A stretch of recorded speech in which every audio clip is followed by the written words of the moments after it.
بسم اللہ الرحمن الرحیم۔ السلام علیکم۔ سعودی نیوز اپڈیٹ چینل میں آپ کو خوش آمدید کہتے ہیں۔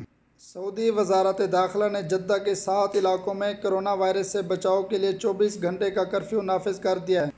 کرفیو کا آغاز ہفتہ 4 اپریل سپہر 3 بجے سے کر دیا گیا ہے۔ ترجمان وزارت داخلہ کرنل طلال الشلہوب کا کہنا ہے کہ جن علاقوں میں کرفیو نافذ کیا گیا ہے وہاں دیگر علاقے کے لوگوں کی آمد و رفت بھی مکمل طور پر بند ہوگی۔ ان علاقوں میں رہنے والے افراد بھی کسی دوسرے علاقے میں نہیں جا سکیں گے۔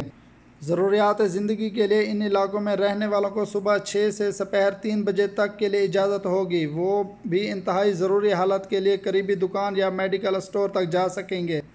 کرنل شلہوب کا مزید کہنا تھا کہ جدہ کے متاثرہ محلوں میں مقیم افراد انتہائی ضروری حالات میں ہی نکلیں۔ اگر غیر ضروری حالات میں نکلیں گے اور وہ اس کی واضح دلیل نہ پیش کر سکیں تو انہیں کرفیو کی خلاف ورزی کا سامنا کرنا پڑے گا۔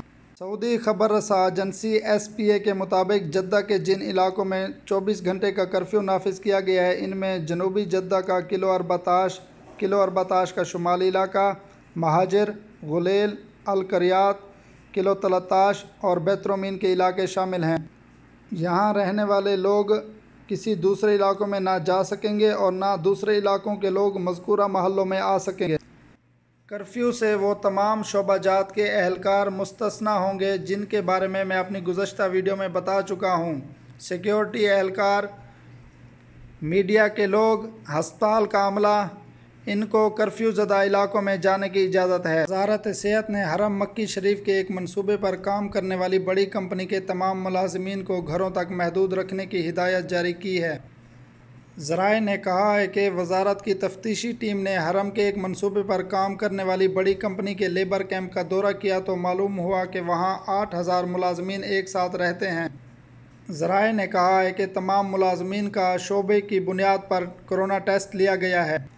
وزارت صحت کے ذرائع نے بتایا کہ مذکورہ کمپنی کے تمام ملازمین کو مناسب رہائش، ہوٹل اور فرنشڈ اپارٹمنٹ مہیا کیے گئے ہیں۔ جب تک ان کے ٹیسٹ کے نتائج سامنے نہیں آتے ملازمین وہیں رہیں گے۔ اللہ عز و جل آپ کو اور آپ کی فیملی کو ہر قسم کی وبا اور پریشانی سے محفوظ رکھے۔ مزید سعودی عرب سے خبروں کے لیے چینل کو سبسکرائب کریں۔ شکریہ۔